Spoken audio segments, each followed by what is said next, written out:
Merhaba sevgili koçlar, hoş geldiniz. Eylül ayına, Eylül ayında bir Başak yeni ayımız var. Hemen ayın girişinde ve sonrasında ayın kapanışına doğru 26 Eylül'de de bir tane Koç dolunayımız olacak. Evet, sizin burcunuzda olacak. Sevgili koçlar ve yükselen koçlar, bu ay sizler için oldukça etkin olacak. Ayın başında çok hareketli bir giriş yapıyorsunuz. İşlerinizi derlemek, toparlamak, düzenlemek için aslında ayın başı oldukça verimli. Şimdi ben sizler için zaten burada gün ve gün en olumlu olabilecek günleri tabii ki gelen anlamda ve sizin için bu Koç dolunayın özellikle en çok etki alanında olacak olan burçlardan bir tanesi olduğunuz için oradaki tüm detayları size veriyor olacağım. Evet, ayın başı demiştik ya, daha böyle aslında düzenlemeler için verimli. Merkür özellikle Başak Burcu'nda, Güneş Başak Burcu'nda adeta hani bir takım konuları elemek, düzenlemek, arındırmak adına çok verimli çalışacak. Tabii ki Başak sizler için 6. eve sirayet ettiği için 6. ev demek hizmet evi demek, çalışmak demek, verim demek, günlük yaşam demek, rutinler demek. Belki evinizde düzenlemeler yapıyor olabilirsiniz. İşte burada ne kadar arındırırsanız o kadar bereketi getireceğim der. Yine tabii ki yaşamınızda ilişkilerle ilgili de bir mercek altına aldığınızı görüyoruz. Oldukça hani pragmatik yaklaşımlar ön plana çıkıyor. Düzenlemeler, hani listeler yapmalar, bunlar oldukça aktif. Yine işinizle ilgili alt üst çalışanlar varsa iş ortamları, iş arkadaşları, ev ortamı da dahil olmak üzere bir eleme, arındırma. Hani o Eylül ayının yazın çıkışında kışa hazırlık yaparcasına çok olumlu, pozitif bir noktada çalıştığını görüyoruz ve tabii ki yeni aya doğru da artık bir şeyleri böyle verimini sağlamak üzere çok kuvvetli çalışacak, sizler için oldukça güzel. Yine beden anlamında, sağlık anlamında da yeme, içme, diyetler, detokslar bu anlamda yapmayı düşünen koçlar için de oldukça verimli bir ay girişinden bahsediyoruz. Şimdi sizler için haritalarla göstereceğim ve onun üzerinden takip ederek yapacağız. Böyle daha sağlıklı oluyor. Hem de günleri, gezegen kombinasyonlarını çok rahat görebiliyoruz. Evet, sizler için hemen ekranımı paylaşıyorum. Sevgili koçlar ve yükselen koçlar, sizin için burada hazırladığım hemen 1 Eylül'den itibaren ay Boğa burcunda Kayron'la beraber giriyor. Böyle kararlarınızı adeta düşünüyorsunuz, bir elemeden geçiriyorsunuz. Tabii ki Satürn sizin burcunuzda ilerliyor, biliyorsunuz. Satürn'ün vermiş olduğu Koç'ta bir baskılanma hissi yaratabilir. Burada seçimlerinizde yapmak istediğiniz konularda baskılanmış, işte öne çıkmada zorlanmalar, kararlarda emin olmamalar. Bunlar Satürn'ün getirdiği etkiler. Merak etmeyin. Yani Satürn burada aynı zamanda size yapmış olduğunuz tüm çalışmalarla ilgili de orayı, yapmak istediğiniz konuları sağlamlaştıracak geleceğini gösteriyor. Ve sonrasında hemen ilerliyoruz. Ayın tabii ki ilerleyen günlerinde 3'ünde Uranüs'le yapmış olduğu önemli bir kavuşum var. Para konularında aslında ayda aktiflik var. Parayı düzenlemek, derlemek, gelirlerinizi almak, ikisi önemli çünkü Uranüs'te bir kavuşum var. Burada MC'nizle beraber çalışacak. Hedeflerinizle ilgili, parayla ilgili çıkışlar, bir takım değişiklikler olabileceğini gösteriyor. Evet, çıkış olabilir, sürpriz, beklenmedik bir haber olabilir, geliş olabilir, maaşınızla ilgili olabilir ve beklemediğiniz bir para, güzel bir kazancı da size getirebileceğini gösteriyor. Dördüne doğru ilerlediğimizde evet, en önemli konulardan bir tanesi 6 Eylül. 6 Eylül'de Mars'la yapmış olduğu bir kavuşum var. Ev içindeki sistemler, aileler, ailenin içindeki bireyler, buradaki konuşmalar, eviniz düzenlemeler, ev iş dengesinde huzursuz hissedeceğiniz bir güne işaret ediyor. Öfke yaratabilir, sıkışmışlık yaratabilir. Mars'la yapmış olduğu bir kare var zaten. Kendinizi ifade etmede zorlanacağınız bir gün. Evet, bugüne de o yüzden dikkat diyelim.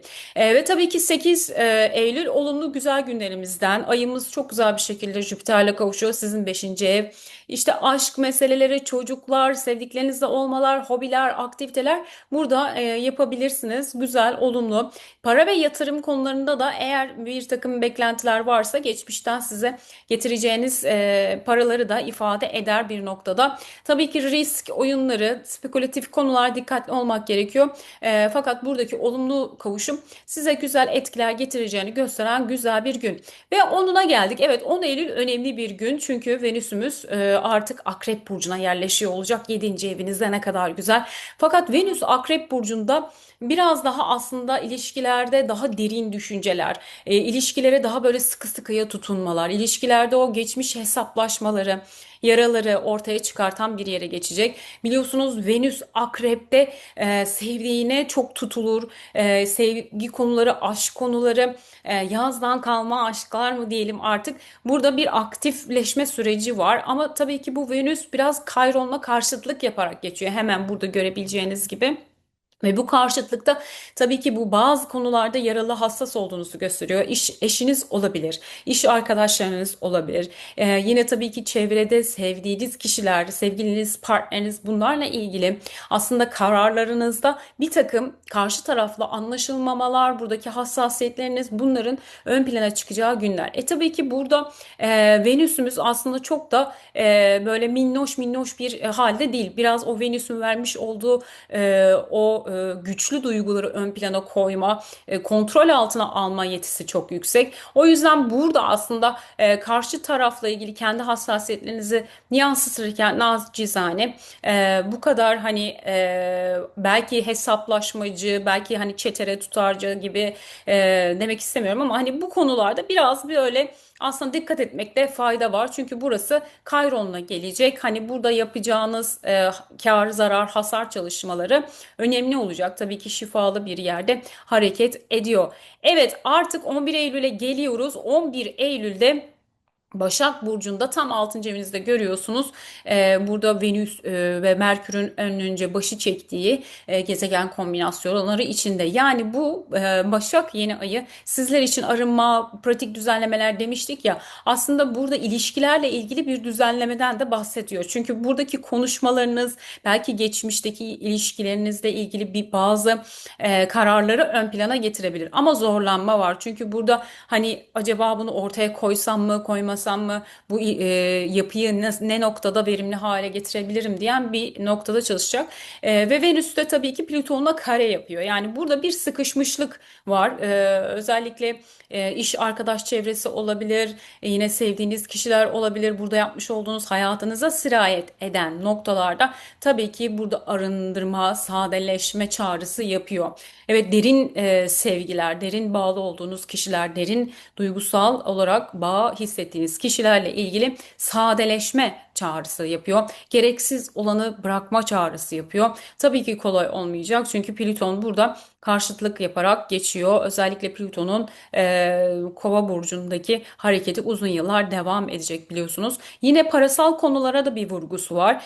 Parada düzen sağlamak, kendinizi daha iyi noktalarda verimli hale getirmek için burada artık çok net, aslında burası Başak'ın evi olduğu için de aslında bir takım düşünceleriniz netleşiyor olacak. O anlamda bu Başak yeni ayını kullanabilirsiniz daha verimli. Yani bu evinizin içindeki, işinizin içindeki sistemleri düzenlemek, arındırmak. Evet, bu iş artık işime yaramıyor. Evin içinde belki eskimiş eşyaları arındırmak. Yine parada düzen kurmakla ilgili, parada sadeleşmekle ilgili de daha verimli bir noktada çalıştığını görüyoruz. Tabii ki burada bazı yatırımlarınız varsa, bu yatırımlardan dilediğiniz gibi kazanç sağlayamadıysanız bunları da artık görüp netleştirme ve iç ses dediğimiz o iç sesle olumlu noktada çalışacak. Hani daha pratik yönden düzenlemeye başlayacağınızı görüyoruz. Tabii ki sağlığa da şöyle hafif bakalım. Sağlık konuları da Başak tabii ki hemen mide, bağırsaklar, sinir sistemleri, günlük yaşamda yeme içme düzeninizi sağlayabilirsiniz. Sadeleşme, diyet, detoks bu gibi konularla ilgili olumlu çalışacaktır 6. evde. Sağlık problemleri olan kişiler için de daha arındırıcı, şifalandırıcı bir yerde çok güzel çalışan bir Başak yeni ayımız var. İlişkilere, bu Başak yeni ayında sadece ilişkilerle ilgili kangren olan, zorlayan bunları görmek ve bunları arındırmak için oldukça olumlu olacak. Evet, 12'ye doğru gidiyorum. 12'si güzel bir gün. Bakın, 12'yi değerlendirebilirsiniz. Merkür üçgen yapıyor. Plüton'la çok kuvvetli işle ilgili görüşmeler, arkadaş, sosyal ortamla görüşmeler, bir şeyleri ifade etmeler.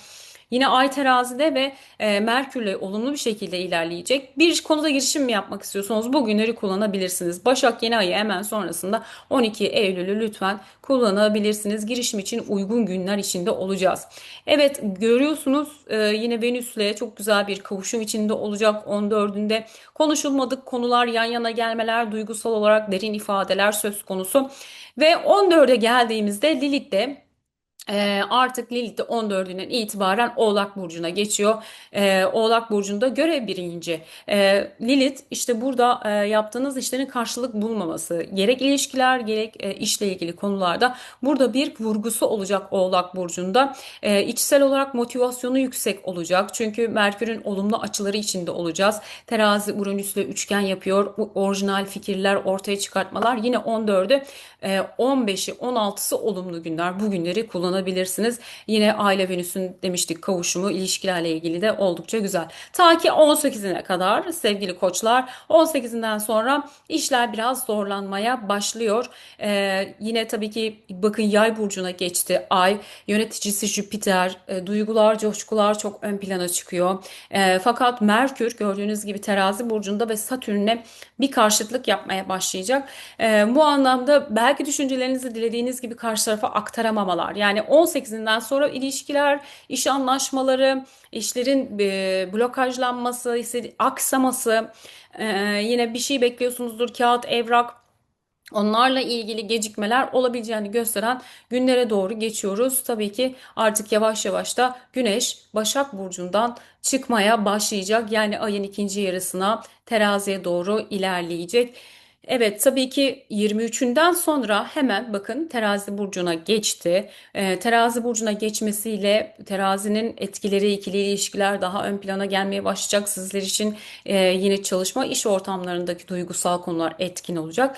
Ve Neptün'le beraber karşıt yaparak geçiyor. Burada aslında ayın başında aldığınız kararlar çok olumlu pozitif giderken ayın ikinci yarısından sonra işler birazcık bulanıklaşmaya başlıyor, belirsizleşmeye başlıyor. Duygusal boşluk hissi yaratabilir, kararsızlıklar yaratabilir.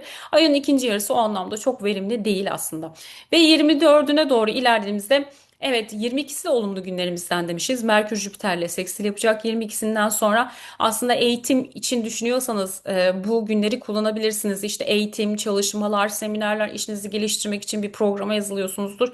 Onlarla ilgili olumlu çalışacak ama tabii duygusal anlamda o istediklerinizi ortaya çıkartmakta o Neptün'ün karşıtlığını alıyor olacak. Böyle bir belirsizlik hali ve tabii ki Venüs-Plüton karesi de devam ediyor olacak. Bu Venüs-Plüton karesi aslında öte yandan tutkulu aşklar, o tutkulu aşka varamamak, o aşkın ve ilişkilerin içindeki çözümlere varamamak bunları da sembolize ediyor.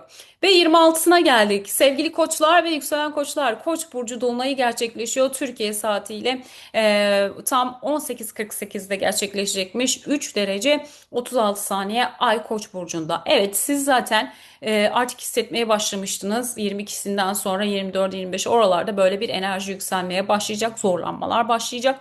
Ve tam Koç dolunayı yenilikçi, fakat bir o kadar da çok duygusal kırgınlığı olan, duygusal baskısı olan bir dolunay. Tepkiler artabilir. Burada Neptün ve Satürn sizin burcunuzda size çok yoğun bir baskı hissettirebilir. O yüzden hazırlıklı olun sevgili koçlar ve yükselen koçlar. Geçmiş duygusal konular, yeniden ortaya çıkartmak istediğiniz fikirlerde zorlanmalar, işte bir takım böyle duygusal kırgınlıklarla ani patlamalara açık bir halde olacak. Zaten Mars'ımız da bakın 29 derecede. Burada lütfen kendinize yüklenmeyin. Yine sevdiklerinizle ilgili, bunlarla ilgili böyle çıkışlar, duygusal kırgınlıklar, öfkeyle bir anda hani rahatlamaya çalışmalar bunlar ortaya çıkabilir. Tabii ki içsel anima Koç burcu, Ateş burcu. Burada dürtüler, baskılı çıkışlar bunları verebilir. Riskli, spekülatif konulardan lütfen uzak durun. Spor yapıyorsanız lütfen sporda kendinize çok yüklenmemeye dikkat. Kas, adele ağrıları yaratabilir. Buraya da güçlü bir dönüşümü de sembolize ediyor aslında. Burada fikirlerinizle ilgili, yapmak istediklerinizle ilgili bir ayrım noktası olmuş olabilir. Fakat şu an bu Koç dolunayı karar vermek değil, olayları görmek, aslında orada o hisle oturabilmek, o konuyla ilgili yoğunlaşan duyguları, kimliğinizle ilgili, burada sıkışan konularla oturabilmek, onları görmek. Tabii ki burada hiç mi olumlu yanı yok? Tabii ki olumlu yanı var. Güneş Hava burcunda Plüton'la ve Uranüs'le çok büyük bir hava üçgeni yapacak. Bu sizin için hedeflerinizle ilgili, para konunuzu daha iyi noktaya çekmekle ilgili bir takım şeyleri görmeye başladığınızı sağlıyor.